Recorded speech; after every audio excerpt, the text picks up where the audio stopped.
السلام علیکم ورحمۃ اللہ وبرکاتہ۔ Welcome back to my YouTube channel. امید کرتی ہوں کہ آپ سب جو ہیں وہ بالکل ٹھیک ہوں گے، خیریت سے ہوں گے۔ آج میں ایک بہت لمبے گیپ کے بعد جو ہے دوبارہ سے ویڈیو بنانا جو ہے وہ اسٹارٹ کر رہی ہوں۔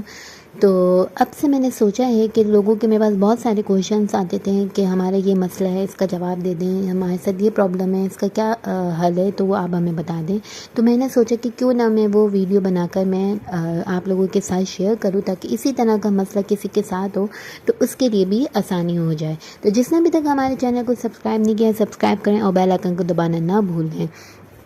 تو آج کا مسئلہ یعنی آج کا سوال یہ ہے کہ کسی نے مجھ سے پوچھا ہے کہ بعض حضرات جو ہے وہ یہ اعتراض کرتے ہیں کہ کلمہ طیبہ، جسے کلمہ اسلام بھی کہتے ہیں، اس کا ذکر قرآن میں نہیں ہے، کیا اتنی بنیادی چیز قرآن میں نظر انداز کی جا سکتی ہے؟ تو اس کا جواب میں دیتی ہوں، لیکن میں آپ کو ایک بات بتا دوں کہ جس کا بھی کوئی کویشچن ہو یا کوئی بھی مسئلہ ہو، وہ پوچھنا چاہتا ہو تو ہمیں کمنٹ باکس میں کر کے جو ہے وہ پوچھ سکتے ہیں۔ انشاءاللہ میں اس کا جلد از جلد جواب دینے کی کوشش کروں گی۔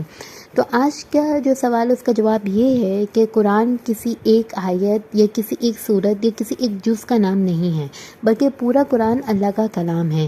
سارے قرآن پر لفظاً و معناً ایمان لانا جو ہے وہ ہمارا فرض عین ہے، لیکن کسی ایک آیت کا انکار پورے قرآن کے انکار کے مترادف ہے۔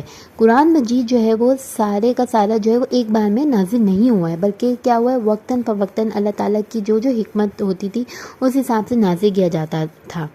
اس لیے قرآن مجید میں عقائد، مسائل، احکام اور جو واقعات وغیرہ ہوتے ہیں ان میں متفرق طور پر بیان کیے گئے ہوتے ہیں۔ اب جیسے ہے لا الہ الا اللہ محمد رسول اللہ، اس کو کلمہ طیبہ بھی کہتے ہیں اور کلمہ اسلام بھی کہتے ہیں۔ اس کے دونوں اجزاء جو ہیں وہ قرآن مجید میں ہیں، موجود ہیں، لیکن کیا ہیں، دو مقامات پر الگ الگ بیان کیے گئے ہیں۔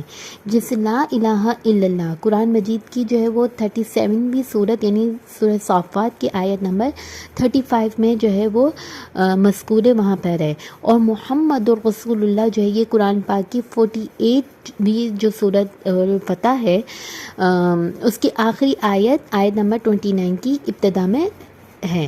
تو ان دونوں کو جب یکجا یعنی ایک ساتھ کر کے پڑھا جاتا ہے تو اس کو کلمہ طیبہ کہا جاتا ہے، اور یہ دونوں کو ایک ساتھ پڑھیں تو یہ کلمہ طیبہ بنتا ہے۔ تو امید کرتی ہوں کہ آپ کو آپ کے سوال کا جو ہے وہ جواب مل چکا ہوگا۔ اسی طرح کسی اور نے بھی سوال کرنا ہو اسلام کے متعلق